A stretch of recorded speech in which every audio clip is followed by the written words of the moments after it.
Welcome to the Sami Rohr Prize. The Sami Rohr Prize is unique among book prizes because it doesn't only go to an exceptional book, but also to exceptional authors. The Sami Rohr Prize is predicated on the idea not only that someone wrote an important book in Jewish fiction or nonfiction, but also that the author shows promise of making further contributions to the world of Jewish life and culture and literature. And in fact, I have to say, we have a wonderful track record of distinguished authors who have gone on to make major contributions in all sorts of fields. Sami Rohr himself was a bibliophile, a lover of Jewish learning and words, and also a successful businessman who bequeathed those loves to his children, George, Evelyn, and Lillian, and they continued the prize which they founded as a tribute to him while he was still alive. And that combined legacy that Sami Rohr has left us, love of Jewish books and Jewish culture and also of family, encompasses so much of what it is that we cherish about our tradition. In a time of isolation and distance, one of the things that ties us together is learning and books and literature and love of tradition. And in some ways, the Sami Rohr Prize is more powerful and poignant this year than it has ever been. And as I introduce someone I both admire and am lucky enough to call a friend, George Rohr, I want to thank the family for enabling all of us to connect internationally over a love that we share, which are the words of God's people and the culture and tradition and history of the Judaism we cherish. George Rohr. Thank you, Rabbi Wolpe, for that very warm introduction. I'm pleased to introduce this year's finalists. Tehran Children by finalist Michal Dekel is a sweeping chronicle and affecting meditation on the escape of Jewish Polish children to the peculiar world of 1940s Tehran. The book has been described as an engrossing narrative that weaves together a moving memoir, a gripping detective novel, and social history. I'm happy to introduce Michal Dekel. Mazal tov, Michal. Michal, welcome. Thank We're you. delighted to have you. And I want to start with a question that I don't think I've ever started a book interview with before, because it's such a rare thing, which is your book, the genesis of it actually was your desire for someone else to write your book as fiction, and yet the story turned out so compelling and so much your own, it ended up your book as nonfiction. That's right. Would you tell us a little bit about the origin of it? Yes, that's right. So the book started in 2007 when an Iranian-American colleague of mine, the novelist Salar Abdo, asked me if I knew anything about Jewish refugees who were in Tehran during World War II. And, I was shocked at the question, and I said, yes, my father was one of them. And he got very excited. He had read about them in an Iranian paper, and he said, well, you have to write about this. And I said, I'm a literature professor. I write about Wordsworth, and I'm not ready to write a book about my own father. And so I said, you write it. You're so excited about it. You write it. We started out actually working together on it, and we said, let's alternate chapters. That fell through, and as you said, it ended up being my book. But I also became, in some ways, a nonfiction writer through this book. I mean, the book is actually a finalist for a literary prize. I was going to say, it's so beautifully written, and it's hard to believe that that wasn't always your design from the very beginning, because that story becomes seamlessly part of the whole story.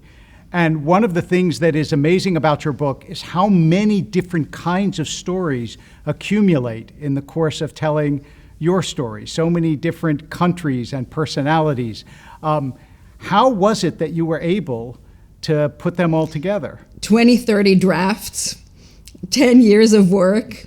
It took a long time to find the right form for it. Because as you said, I mean, this is not just my father's story. This is a story of 250,000 Polish Jewish refugees whose story has not really been told. And it's also the story of Iranians and Uzbeks and Poles and Christians and Muslims. So it took a long time, but I think at the end it worked. And here's the advertisement I would give to your book for someone who hasn't read it. I would say the last line of this book is as beautiful and as heartbreaking as almost any line in any book I've ever read, but you won't feel the full impact of it unless you read the whole book. So you have to read the whole book to feel how powerful that last line is. And that leads me, just as a hint of the kinds of thing it's about, to ask you how hard it was to go deep into your own family story. Because when you're writing about Wordsworth, that's impersonal in a sense, but this is a profoundly personal book. That's right. I mean, it's a book that strives to do the impossible, to combine the intimate with the scholarly. And in some ways, it's a book that gives a historical answer to a psychological question. And that psychological question deep down inside was, who was my father? It was very hard in the beginning, which is why I wanted my colleague to write the book. I was very reluctant to dig down both into my father's history and also to this Jewish history, which was very painful. So it took me a long time to sort of muster up the courage. But the more I knew, the easier it became, and I became totally fascinated by the story. And now, of course, I'm immersed in it. So it was a process. It was a geographical journey and an emotional journey. I ask this question both from the point of view of Jewish history and also from what everybody is going through in the world now. What did you learn about the psychology of survivors or survival that you didn't know before the book? Right. I learned, first of all, the gray zone of survival. I think I thought about survival in very black and white terms before, and now I learned to appreciate the little things that make up survival. I think the story puts everything in proportion, especially in terms of what's going on now. So I learned that you can go through incredibly hard journey like this one and ultimately be okay in the world. On some, maybe not perfect, but be okay in the world. In terms of COVID, I always tell people, look, in my story, hundreds of thousands of people were sick with typhus with no penicillin, and still most of them survived. So we're much better off now. So maybe these are some of the things I learned. That's a helpful thing to keep in mind. You also you have a beautiful little vignette of when your father cried, and this childhood memory that you preserve that gives some insight into what he went through. I wonder if you'd be willing to tell us about that. So my father was an Air Force man. He worked for the Israeli Air Force. He was kind of a tough and closed up person. And I only saw him cry once, and that was when the three of us, my father, my brother, and I, watched The Deer Hunter in our home in Haifa. We watched the last scene when the Viet Cong play Russian roulette with the American prisoners of war as pawns, and my father just started crying at that point, and I didn't know at the time why that moment in particular made him cry. Now I know that it was about the arbitrariness of fate. It was also about the kind of particular fate in the communist world. And for some reason, that film, which was not about the Holocaust and it was not about the Jews, enabled him to cry and open up in a way that perhaps other works of art didn't. The distance sometimes allows things that closeness doesn't, I suppose. That's right. And I thought it was beautiful what you said earlier, that it's a historical answer to a psychological question. And so here's a historical psychological question. In this book, you encounter a remarkable, both historically and also in person, a remarkable variety of personalities. Some of them are truly terrible. and some of them are tzaddikim. Some of them are righteous, amazingly righteous people, both Jewish and non-Jewish. And I wonder if this story changed your view of human nature in any way.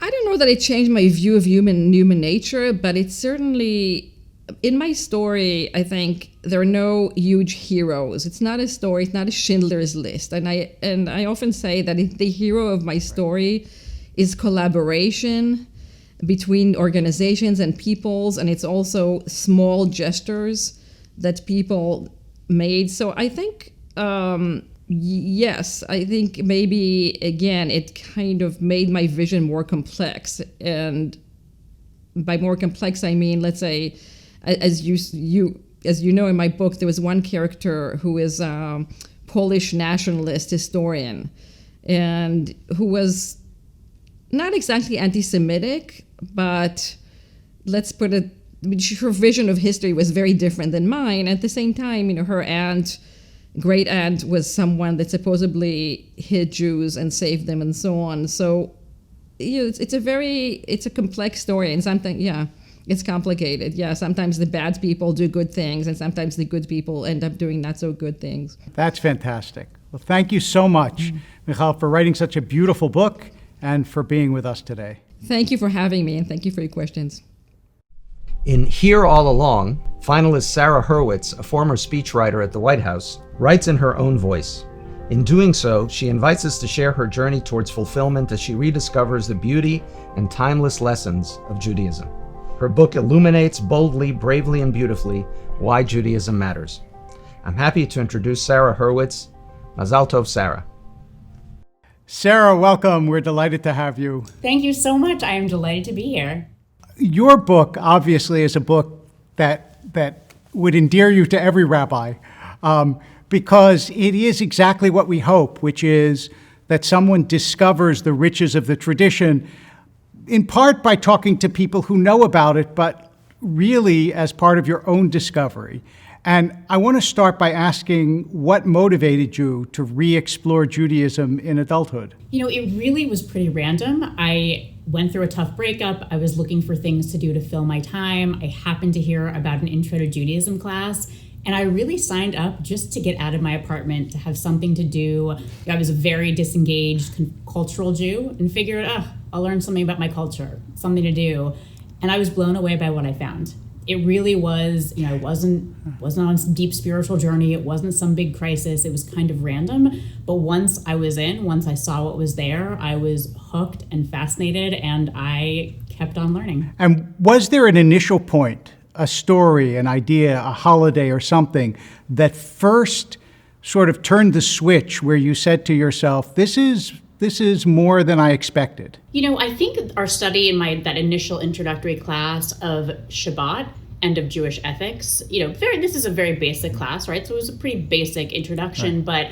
But I saw Shabbat as this incredibly radical, deeply countercultural institution, one where for 25 hours, you were essentially saying, no boss, I won't answer your emails, no Facebook, I won't click on your ads, no consumerist society with your relentless messages of you're not enough, work more, consume more, produce more, consume more. I'm going to reject all of that. It's a very radical move. So that moved me. I also just was moved by Jewish ethics, which is so much more than just social justice, be kind to others. It is this edgy, deep, really probing conversation about what it means to be a truly good and decent and kind person. And I was very moved by that. I know. I remember when I for a couple of years, I taught business ethics, and I would talk about the fact that really, according to Jewish law, to go in and ask the price of something when you're not intending to buy it is not okay, because you're misleading the merchant into thinking you will. And I thought, if these ethics were really adopted, our society would change an awful lot.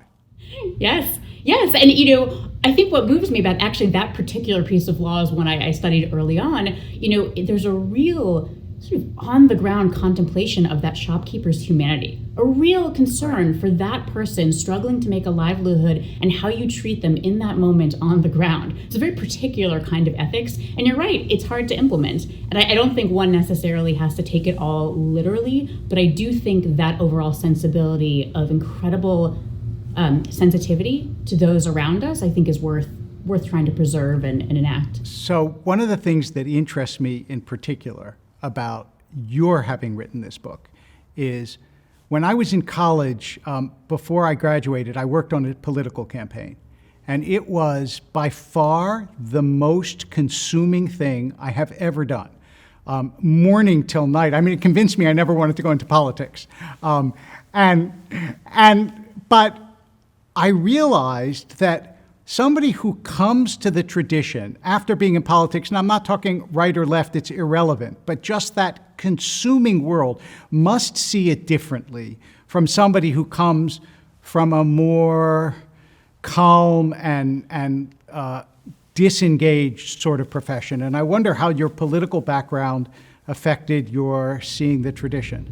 Yeah, it really, my political background, it helped me take the tradition and actually apply it to not just the work I was doing, but to sort of my overall lens on the political world. So I think that, I believe, as I think many do, that the core Jewish insight is that the idea that we're all created in the divine image. We're all created in the image of God, which Jewish tradition, as Yitz Greenberg beautifully states it, means that we're all infinitely worthy, we're each equal, we're each totally unique.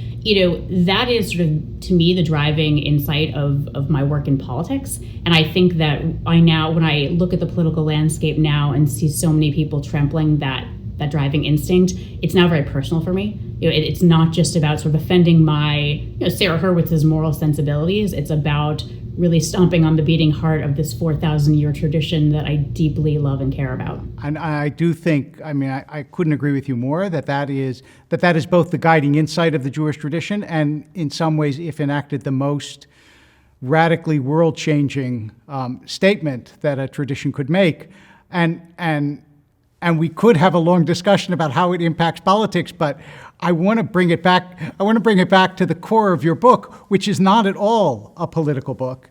It's really a book of discovery, of learning and tradition, even though it has implications far beyond. And one of the things that you emphasize again and again, it's so beautifully, and it's a beautifully written book and a very accessible one for people coming first to the tradition to read, is how, I don't want to say uncertain, but multidimensional all these things are, and that you don't find in the tradition fixed dogmas, but you find a great range of possibilities. And I wonder if you would speak to us a little bit about that. Yeah, I think many people assume that religion is about a series of fixed dogmas, which you must either accept or reject. That's faith. And that's not Judaism, right? That is not in any way a Jewish conception, which is why, it makes me a little bit sad that so many American Jews kind of look at Judaism through a lens that actually isn't particularly Jewish. And they say, oh, it's religion. It's all about, blind faith, and I'm too smart for that. But, the multifaceted nature of Judaism, it's what makes it, to me, an appealing tradition. This is a smart tradition. This is a tradition that demands intellectual engagement, questioning, doubt, rigor, just an unending search for truth. And I personally find that quite moving.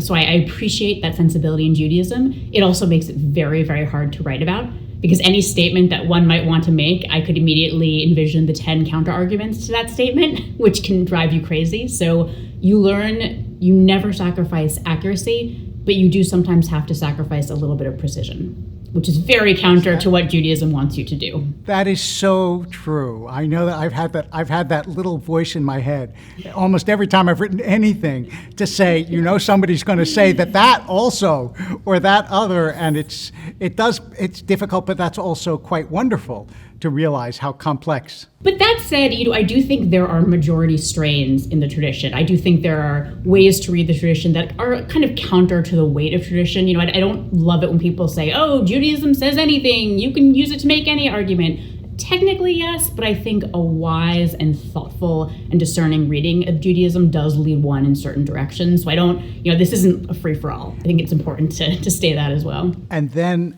I want to ask one last question, which is that you make clear that Judaism isn't only an intellectual enterprise, but it's a communal undertaking.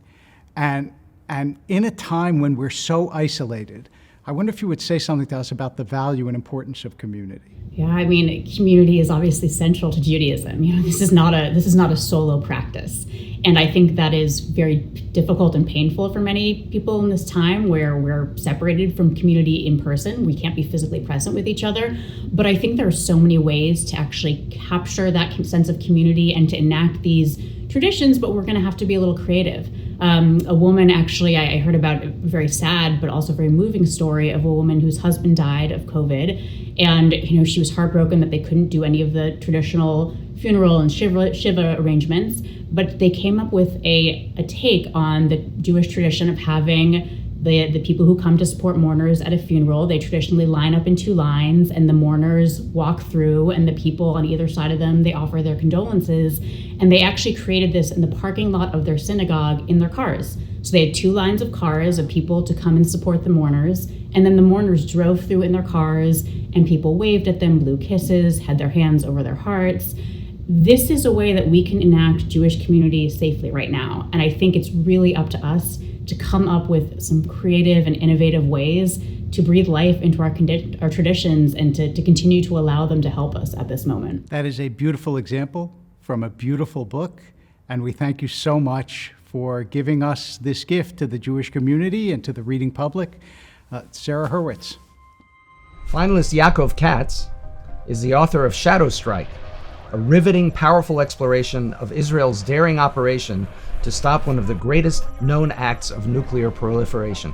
With pacing reminiscent of a spy thriller and a journalist's remarkable attention to detail, Shadow Strike takes readers behind the scenes in the Oval Office, Mossad headquarters, and the Syrian desert. I'm very happy to introduce Yaakov Katz.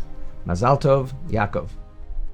Yaakov, it's a pleasure to talk to you and to congratulate you on the book, which I have to say,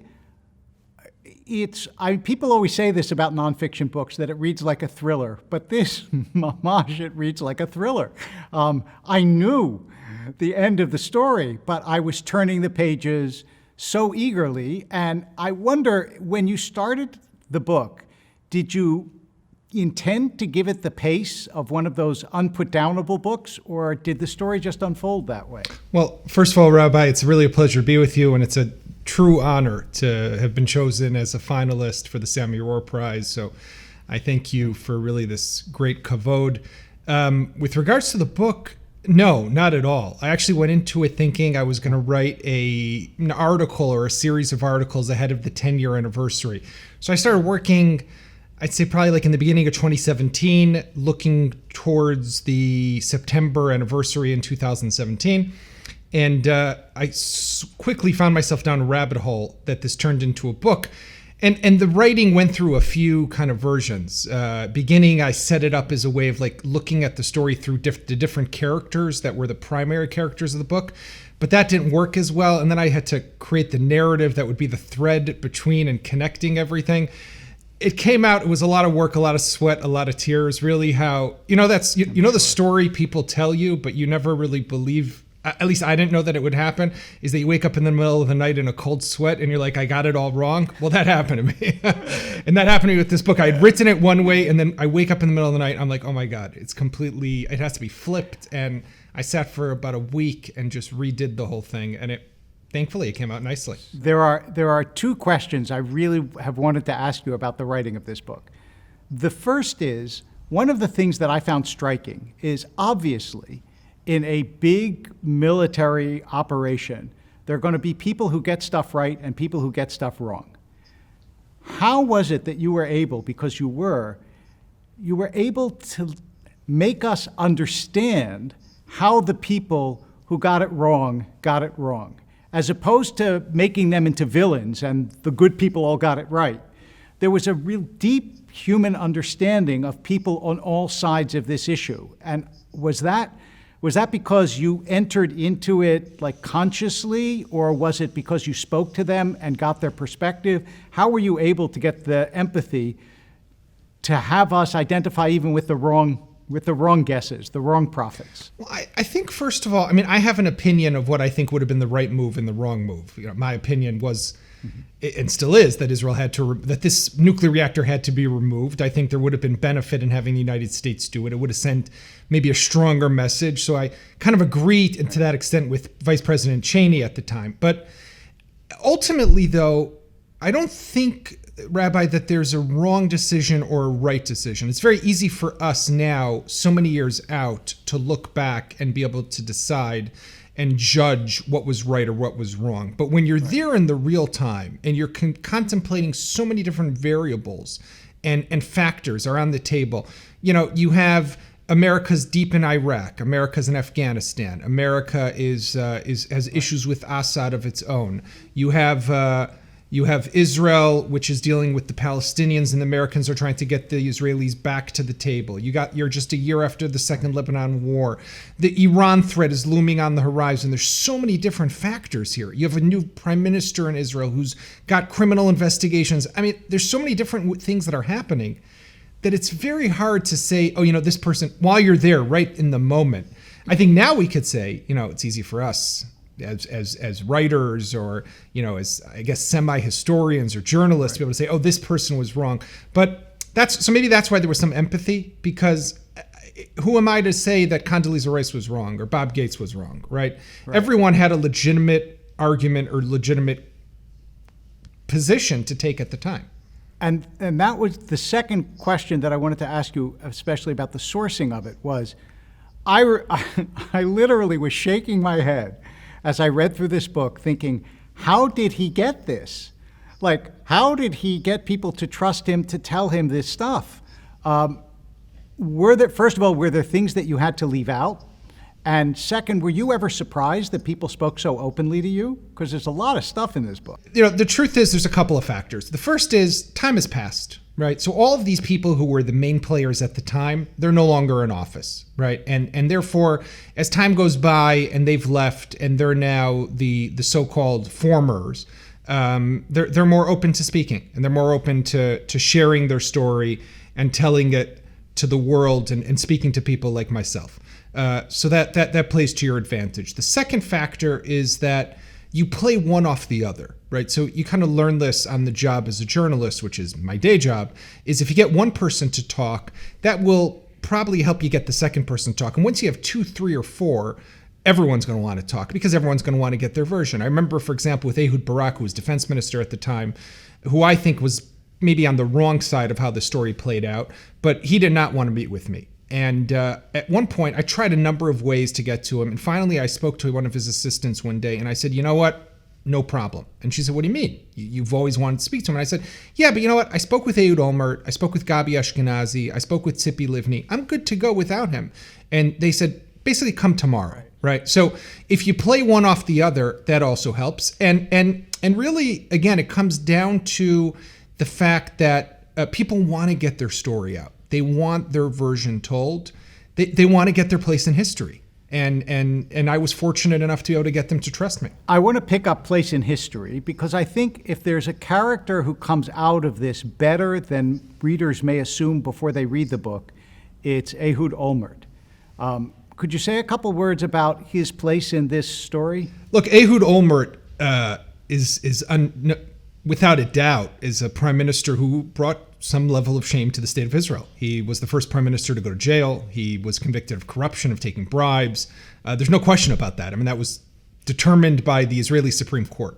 Who am I to say anything about that? But I think in this one instance, in this small little story, he was a hero. He was a hero for the Jewish people. He was a hero for the state of Israel because he took a decision that he easily could not have taken, right? At the time, he was a year after a bad war in Lebanon, a war that ended with a commission of inquiry that basically placed the whole blame for the failures of that war on his shoulders. He had investigations that were coming at him from the police of the corruption charges at the time. They weren't yet charges, but they were after him. And the sharks were circling, the political sharks. They were out to get him. They sensed or smelled the blood in the water. And he was on the line. And he had a U.S. president. He had this threat that was coming, right, this Syrian nuclear reactor. And he easily could have said, because the U.S. president at the time, George Bush, said, we got a diplomatic solution. Let me deal with it. He easily could have said, listen, I'm going to go with the U.S. president. I got enough trouble on my plate, right? Why would I want to do something that could lead to a war with Syria? But in the end, he took the brave decision. And to that, I think he deserves credit. I only have time for one final question, so I want to ask you this. Your day job is as the editor of the Jerusalem Post. So you're monitoring things all the time, political situations, not only in Israel, but primarily in Israel, but also abroad. I wonder if this deep dive into this critical moment of history gave you a different perspective on politics or on contemporary events. It doesn't have to be a specific thing, but in some way changed your worldview. Funny you should ask me that, because I was thinking about it just today, right? And thinking about just the way decisions are taken. I was thinking specifically about the whole annexation process and the way that's been moving forward, and the way there hasn't been a proper debate in the Israeli government, in the Knesset, in the public. Do we know what's going to happen? Did we not know what's going to happen? All of that put together made me think back to the story of Syria, of how, for all of Israel's failures, really in this one story, you get to see how government is meant to work, how you're meant to sit and debate the issues and discuss the issues and bring all the information and all the sides and work with your allies and partners and collect more information.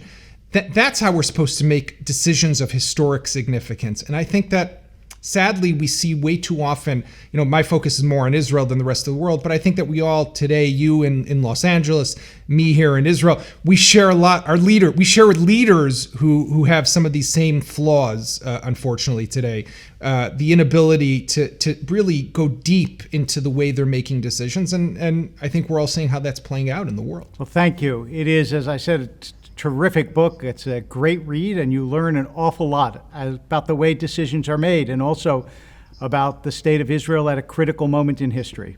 So, mazel tov. Thank you, Rabbi, and thank you again to everyone at the Sami Rohr Prize. A true honor. I appreciate it.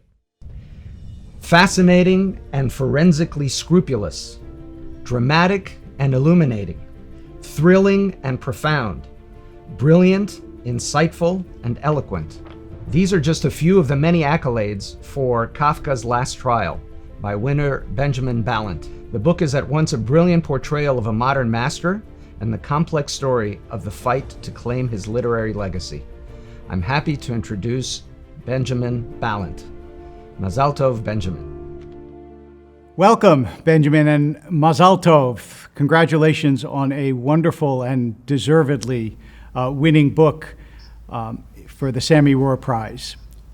There are so many things that I could ask you about this book, but I think I want to start by asking you why Kafka became as central a symbol in the 20th century as he did. What is there about this Czech, German-writing, Jewish, spare writer who wanted his own writings burned that became such a huge cultural icon? I think that Kafka represents a certain understanding of modern marginality, of course, of the absurdity of the individual facing the sort of faceless, powerful bureaucracy. But more to the point, and this is something that you and I have talked about previously, he opens himself, precisely because of the spareness of his writing, to an almost infinite number of interpretations, of interpretive schools. And there's an existentialist Kafka, and there's a Kabbalistic Kafka, believe it or not. And of course, there's a Kafka who's a German modernist, and that played a part in the trial. And there's a Kafka who's a Jewish diaspora writer. There's a Kafka who even foresaw some of the totalitarianisms that would arrive on the scene 2 decades after his death. And so there's something in which he invites interpretation, multiple layers of interpretation, and in this particular case, he invited, of course, a legalistic interpretation, which is very apt given his unfinished novel, The Trial, and an interpretation that went to the very heart of the question of was Kafka Jewish, and who owns Kafka? What is his natural place of belonging? Right, which is, I mean, that's part of the fascination of the book, called The Last Trial for that purpose, is who gets to claim this writer. If you didn't know Kafka and you came to him from no background other than a deeply Jewish one, but you could read German, do you think you would know that this was a Jewish writer? I have to tell you that have taught Kafka's writings in different contexts. One in a Palestinian university to undergrads, and another in the Pelech religious girls' high school here in Jerusalem. And I was astonished by some of the differences. But in Pelech, for example, we read this parable that's part of the unfinished novel, The Trial, called Before the Law, and the students naturally almost read it as a midrash, and in a very compelling way. There's something very midrashic about the dialogue there. There's something also about Kafka's deep concern with the dynamics of transmission of culture and of knowledge and of values from one generation to the other, even when the content of that transmission may be diminished, as it was in his case.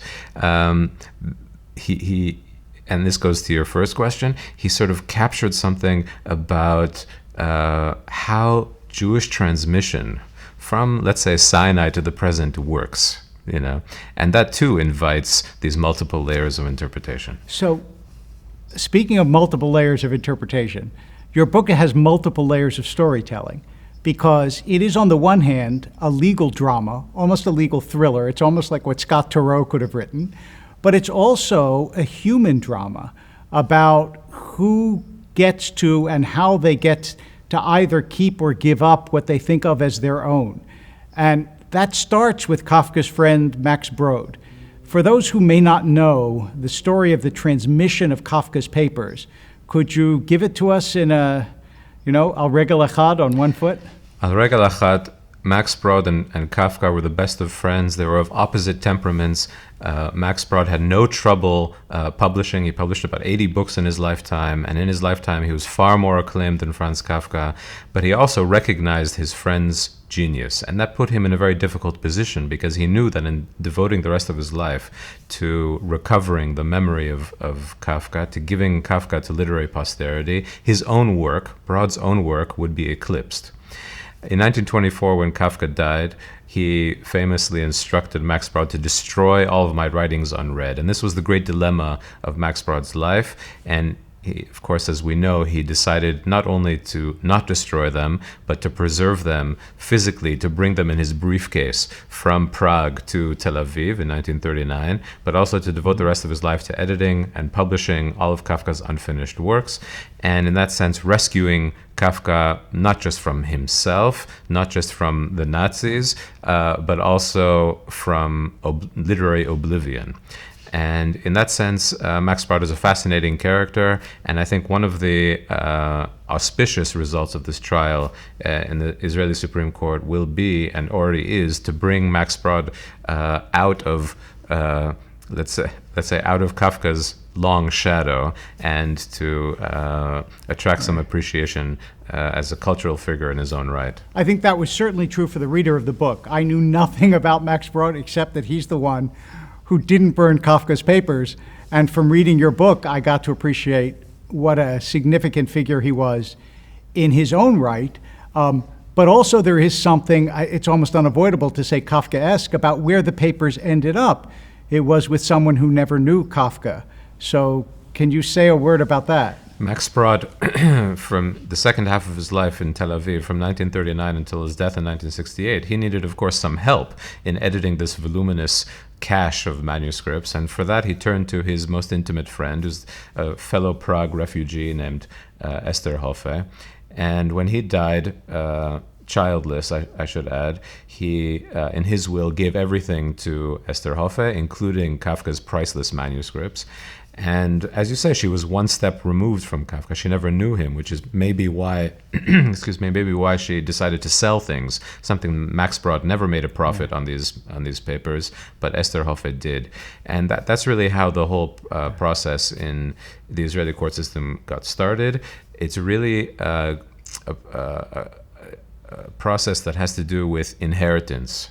And in my view, the inheritance of this trial, of the Hoffe family in particular, was itself disinheritance. So in a sense, this book and the whole story revolves around this triangle of interests. You have Israel, represented by the National Library in Jerusalem. You have Germany, represented by the Marbach Archive. And you have the private Hoffe family, for whom Max Brod was a father figure, was it was a very personal story. So you might say this is all a story of successive incursions of privacy. And yes, it does. I didn't think of it that way, but I suppose that that's a wonderful way of describing what happens over and over again. And I wonder, I'm going to now take you far beyond the confines of the book, which I can't urge people strongly enough to read. I really found it gripping and fascinating. I wonder whether you think that Kafka is a particularly powerful figure for this time, for the time of a pandemic, and having saturated yourself in Kafka's life and writings as you have, does his world outlook come back to you now with particular poignancy? I think it does. And I've been rereading some of Kafka's works and fragments recently. There's a piece, as you mentioned in our conversation before, in this week's New Yorker magazine, of sort of newly translated. I mean, Kafka's stories are unfinished, not just technically, but in a far deeper sense. And some of those streams that run in his fiction, I think, do address the present in the sense, if we understand the present as, in a way, a crisis of belonging, a crisis of community, a yearning for community. This tension between Kafka's yearning to be part of something, yearning for arrival, but also ambivalence toward that arrival, I think there is something there that can speak to our current need to reach out, to understand ourselves anew as part of a community. What does community look like, virtual or otherwise? And I think that's something that Kafka has some wisdom to impart to us. That's beautifully said, and your book is studded with such interesting and deep observations, and also tells a fantastic story. So thank you, and thanks and again, Mazal Tov on winning the Sami Rohr Prize. Thank you so much. This is a great pleasure. Thank you, Benjamin. Wonderful book. And to hear an excerpt from Benjamin Balint's book, here is Sami Rohr's granddaughter, Daniela Rohr Adelsberg. In centering on the question of who can claim to be Kafka's true heirs, the trial in Jerusalem threw into stark relief the very different ways Israel and Germany remain freighted by their ruptured pasts and by the noble lies on which their healing depended. Each attempted to connect a national we with Kafka's name. Seen through that aperture, the trial offered an object lesson in how Germany's claim on a writer whose family was decimated in the Holocaust is entangled with the country's post-war attempt to overcome its shameful past. As we have seen, the trial also reawakened a long-standing debate about Kafka's ambivalence towards Judaism and the prospects of a Jewish state, and about Israel's ambivalence toward Kafka and towards diaspora culture. In a case not lacking in ironies, surely the last involves taking a proprietary attitude towards a writer so bound up in the refusal to belong to a fixed abode. Kafka's marginality, dislocation, and estrangement from life are the alpha and omega of his imagination. To use the American poet John Asbury's phrase, Kafka was on the outside looking out. He wasn't about to be conscripted by those on the inside. Does Kafka's beguiling writing belong to a German literature or to the state that regards itself as the representative of Jews everywhere? In the end, is Kafka a German language writer who happened to be Jewish, or a profoundly Jewish writer who honed German into a new Jewish language? Or does Kafka's body of work resonate beyond any national canon, obedient to its own laws of motion, to use his own phrase?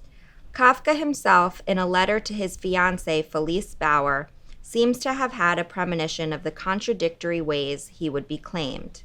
He contrasts two recent articles about his work, one of them by Max Brod. "Won't you tell me what I really am?" In the last Neue Rundschau, the writer says, there is something fundamentally German about Kafka's narrative art. In Max's article, on the other hand, Kafka's stories are among the most typically Jewish documents of our time. A difficult case, Kafka concludes. Am I a circus rider on two horses? Alas, I am no rider, but lie prostrate on the ground. Please join me in congratulating the 2020 winner of the Sami Rohr Prize for Jewish Literature, Benjamin Ballant. Many years back, the actress Maureen Stapleton stepped up to receive her Oscar, and instead of submitting to custom by thanking her agent, her director, her mother, her father, she cleared her throat, and she said, "I want to thank everybody I ever met." Today I share that impulse, but in the interest of brevity, I simply want to thank the publishers of Kafka's Last Trial, the venerable employee-owned W.W. Norton, my editor there, John Glussman, my literary agent, Deborah Harris, my beloved family, and above all, I want to thank the Rohr family, which has put such great gusts of wind into the sails of Jewish literature. I'm not merely honored to receive this prize bearing Sami Rohr's name, I'm flabbergasted. No writer familiar with the accomplished writers who have received the Sami Rohr Prize for Jewish Literature can accept it with other than humility. Jews have long insisted that books are a necessity of life. We've long acknowledged that literature holds the power to tap into great energies of our heritage, to offer a more coherent vision of who we are, and to carry forward the long procession of Jewish experiences and ideas. In this time of public bewilderment and private disorder, we're still able to think and to feel, and that may be the most urgent role of literature today. We need books not merely to cater to our passing need for entertainment, but to enrich our comprehension of ourselves, to deepen our compassion, and to guide us to what is most enduring. And it so happens that Franz Kafka had something to say on just this point. Kafka once said, "A book must be the axe for the frozen sea within us." But he also had something else, and here I wanted to dissent from him. Kafka's image of a Jew writing in German, as he did, was that of a helplessly struggling beast, without a firm hold on its language. He described such Jews, and now I quote, as having their hind legs still stuck in their parents' Judaism, while their front legs found no purchase on new ground. Luckily today, for Jewish writers and readers in both Israel and in America, Kafka's dilemma is no longer ours. And that, I think, is truly a cause for celebration. So thank you for joining us this evening and for the honor of this wonderful award. Thank you, Ben. Beautiful talk, wonderful book. You know, there is a rabbinic statement, Aseh lecha rav uknei lecha chaver. Find yourself a teacher and make yourself a friend. The medieval commentator Rashi says, what is a friend? A book. And in this time, when there is so much distance and isolation, we understand what Rashi means. Books are the kinds of friends that will stay on the shelf for 20 years and they will not get offended if you neglect them. And when you open them up, they will greet you with the same messages, the same words, the same meaning as they would have 20 years before. The Sami Rohr Prize is trying to add to your circle of friends, not only by meeting wonderful authors who we hope you will learn from and listen to for many years to come, but also by giving you friends on the page that will be able to inspire your days and comfort you at nights, stories and learning and literature that will enable all of us to know more about our past and more about our world. We are so grateful to the Rohr family for enabling us to meet the authors we have met today and for bringing to our attention the remarkable books that they have written. We hope that you will find these books as moving and important as those of us on the judging panel have done, and that soon, bimheira b'yameinu, soon in our day and speedily, we will be able to greet one another in person. In the meantime, stay well, be healthy, take care.